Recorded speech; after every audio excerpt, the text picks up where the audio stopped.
Hello කට්ටිය 2025 O level exam ලියපු ළමයින්ට ගෙනපු breaking news එක තමයි අද කතා කරන්න යන්නේ. ඔය කට්ටිය දැන් මෙච්චර කාලයක් O level exam result බලාපොරොත්තුෙන් හිටියා. exam result එක දැන්ට එන්න තිබ්බේ 15 වෙනිදා. නමුත් මේ 15 වෙනි දිනයත් මේ වෙනවිට වෙනසක් සිදු වෙලා තියෙනවා. ඉතින් ඒක ගැන තමයි අපි කතා කරන්න යන්නේ. එක්සෑම් රිලිස් ඩේට් එක පිළිබඳ අලුත්ම අප්ඩේට් එකක් දෙන්න තමයි මම ඔයාලට හදන්නේ.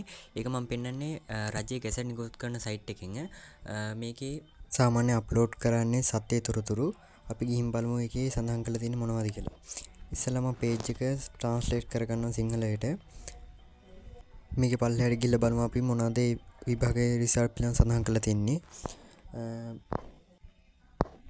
හරි ඔයගොල්ලන්ට වෙන මෙතන පල්ලෙන් සඳහන් කරලා තියෙන 2026 ජූනි මැද භාගයේ 15වත් 19ත් අතර නිල වශයෙන් ප්‍රකාශයට පත් කර නොමැති වුණත් ඒ දවස් දෙක ඒ කියන්නේ ඒ දවස් ටික අතරදී රිසල්ට් එන්න පොඩි සම්භාවිතාවක් තියෙනවා. හරි මේ දැන් මම ඉදිරිපත් කරන්නේ ප්‍රසිද්ධ නිවුස් channel කිහිපයකින් ඉදිරිපත් කරපු අප්ඩේට් කිහිපයක්. ඕනු සඳහන් කරන ඉදිරි සති දෙක තුල ප්‍රතිඵල නිකුත් කිරීම බලාපොරොත්තු මේ බව සඳහන් කරලා තියෙන්නේ දෙරණ මාධ්‍ය ආයතනින්. මේ තියෙන්නේ හිරු මාධ්‍ය ආයතනින් O level විභාග ප්‍රතිඵල නිකුත් කිරීම පිළිබඳ ඉදිරිපත් කරපු තොරතුරු කිහිපයක්. ඔවුන් සඳහන් කරන්නේ ජූලි මාස 15 වෙනිදාට ප්‍රතිඵල අන්දාජ මුදා හැරීමට පැවතියත් තවත් දින කිහිපයක් පස්සට යන බවයි. ඉතින් අපිට මේ කරුණ වලින් පැහැදිලි වන්නේ තවත් කොහොමත් සති දෙකක් ඇතුළත ප්‍රතිඵල නිකුත් වීමට පුළුවන් බව.